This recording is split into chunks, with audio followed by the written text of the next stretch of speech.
Bonjour, il y a une asso pour ça, on reçoit Franck Delaveau. Il est le vice-président de la Fédération Vendée des familles rurales.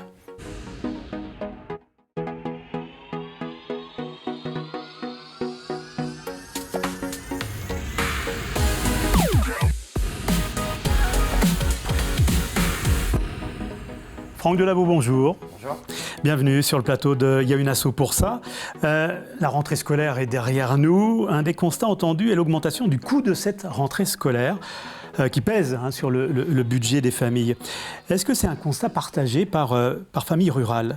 Alors oui, c'est un constat partagé par famille rurale. Déjà, notre fédération nationale sort tous les ans un observatoire des prix qui a constaté cette année une augmentation du coût de la rentrée scolaire. Et nous, plus directement sur le territoire vendéen, on le constate aussi, après avec la crise économique que l'on subit, l'impact de l'énergie, l'impact de l'inflation au niveau de l'alimentation, forcément ont des impacts pour les services qu'on peut proposer à nos familles. Est-ce qu'on a pu évaluer l'épaisseur de ce coût supplémentaire ? Alors, c'est un peu compliqué à évaluer réellement pour avoir des chiffres très précis, mais on est dans les chiffres qu'on nous annonce de l'inflation, entre 5 à 7%. Globalement, on est dans cette fourchette-là. Le coût d'une scolarité en milieu rural, on est dans un département rural, le département de la Vendée, est-ce qu'il est plus élevé que dans une zone urbaine ? Alors, je ne sais pas si on peut dire qu'il est vraiment plus élevé que dans une zone urbaine. Il est plus contraignant, peut-être ? Oui, on a quelques contraintes supplémentaires.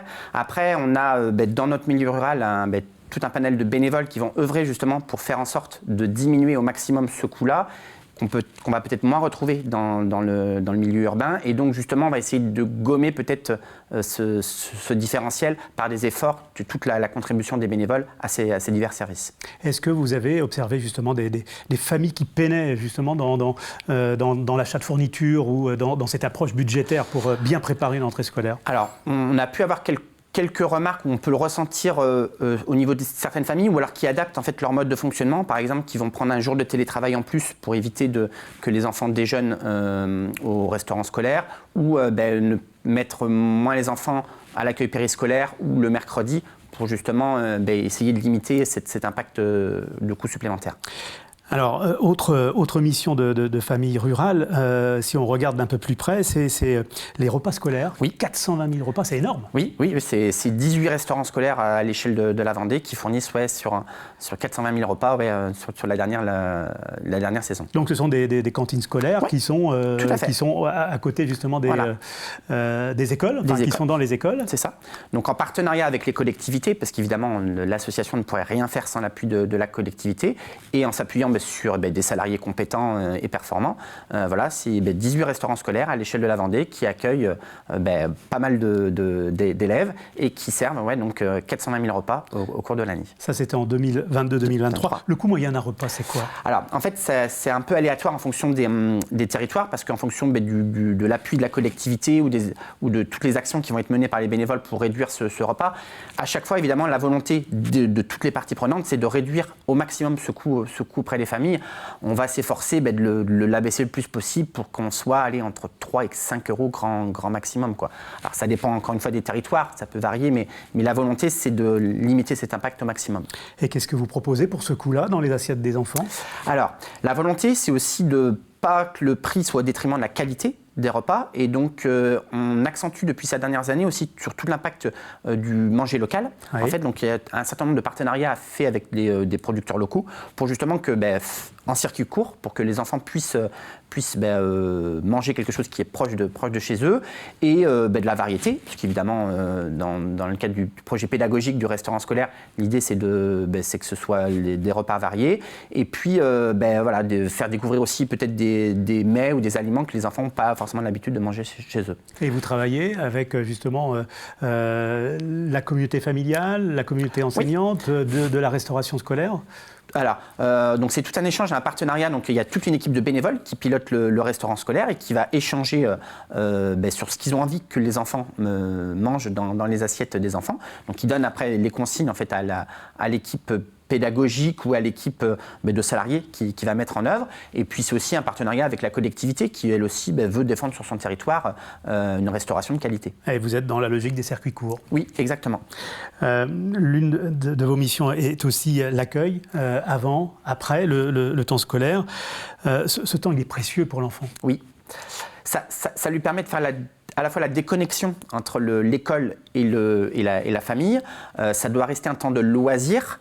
Et il faut que l'enfant prenne du plaisir à venir à l'accueil périscolaire et qu'il ne soit pas le cadre scolaire, même s'il y a des règles évidemment à l'accueil périscolaire, mais qu'il puisse, c'est un moyen de retrouver ses copains, voire même parfois quand il y a 2 écoles au sein d'une même commune, de rencontrer les copains de l'autre école et d'échanger, de lui faire en sorte qu'il y ait une forme de décompression vis-à-vis de l'école et pour un retour plus facile à la maison. C'est un personnel enseignant qui gère justement ce temps-là ou ce sont des éducateurs Non, c'est bien des éducateurs et des salariés de l'association formés donc le BAFA ou des diplômes professionnels comme le CPGEPS ou le BPGEPS qui accueillent et donc qui ont été formés spécifiquement pour ça, pour mettre en place des animations, alors souvent sur de courtes durées, sur le temps périscolaire d'avant ou après la classe, un peu plus longue sur le mercredi, mais tout un tas d'animations diverses et variées, que ce soit des activités manuelles, des jeux, du chant, la danse, etc., pour que l'enfant, sur un temps court, mais puisse profiter aussi d'un loisir en dehors de l'école.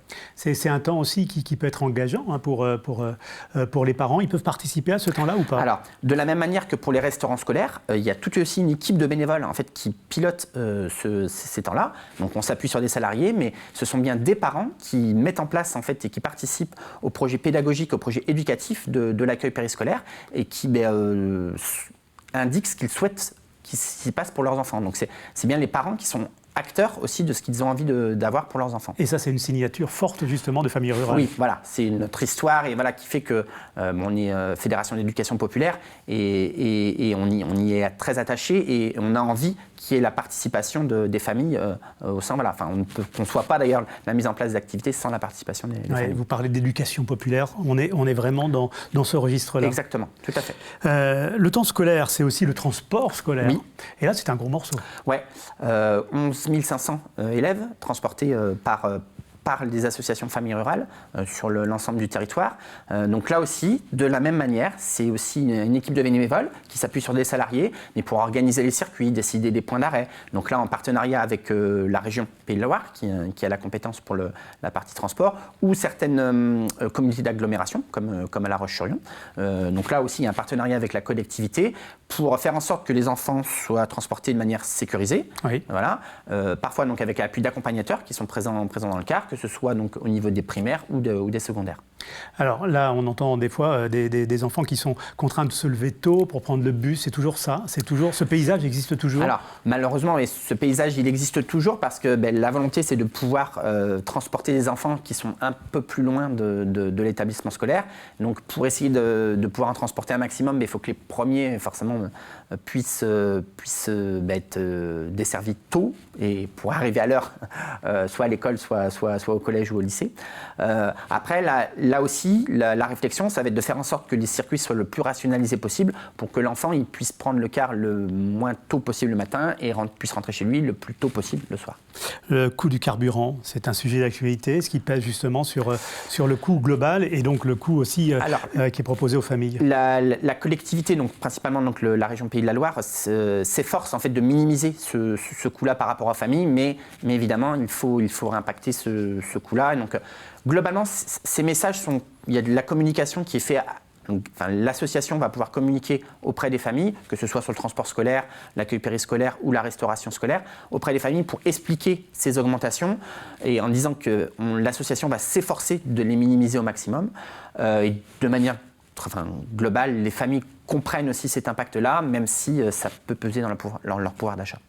Quelle vision vous avez de cette rentrée scolaire qui vient de se dérouler? Positive? Alors globalement, on est plutôt agréablement surpris sur les premiers retours que l'on peut avoir, même si c'est loin d'être simple. Mais globalement, tout le travail donc, de préparation et de communication qui a pu être fait en amont, avant l'été, fait que sur les premiers retours que l'on a, la rentrée se passe pour l'instant plutôt très bien. Ouais, quand vous dites c'est pas simple, ça veut dire quoi?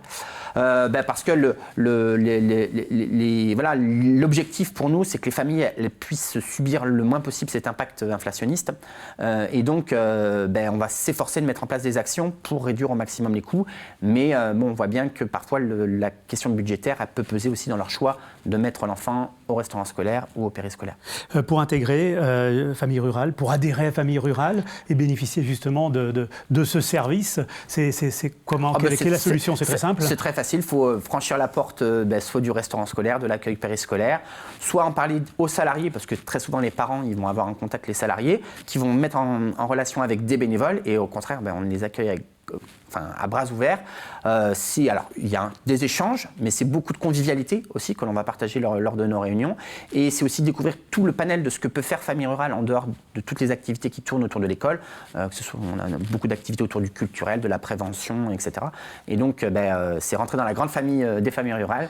Et les personnes pourront découvrir tout ce que l'on peut faire. Oui, c'est une offre de service qui est à 360 degrés, j'allais dire presque. Le nombre de bénévoles justement de Famille Rurale, c'est combien aujourd'hui, la carte d'identité de la fédération? La carte d'identité de la fédération, donc on est sur 120 à peu près associations au niveau du territoire, 9000 adhérents, familles. À cela se rajoutent 6000 aînés, 900 jeunes aussi. Et alors le nombre de bénévoles exact, on va le chiffrer entre 4 à 5 000 bénévoles qui tournent et qui œuvrent. J'irais soit au quotidien ou de manière régulière pour nos familles vendéennes. Et je suppose que vous préparez déjà la prochaine rentrée scolaire ou pas, non? Alors, c'est quoi les évolutions? Les évolutions, mais on va faire le constat de ce qui s'est passé là. Et puis, très rapidement, une fois qu'on aura fait le bilan de la rentrée, ça va être les premières échéances qui vont se positionner sur le début de l'année 2024 pour anticiper et être sûr qu'on soit fin prêt pour septembre 2024. Franck Delaveau, merci. Je rappelle que vous êtes le vice-président de la Fédération des familles rurales de Vendée. Je rappelle aussi que ce programme, il y a une asso pour ça, est co-construit par TV Vendée, la maison départementale des associations du département de la Vendée et le Crédit Mutuel Océan. Le prochain rendez-vous de Il y a une asso pour ça sera consacré à Habitat Inclusif. Et nous recevrons Gwenaëlle Baudry, qui est cofondatrice avec Alison Filippo de l'association À Partager, qui est installée à Mouilleron Saint-Germain.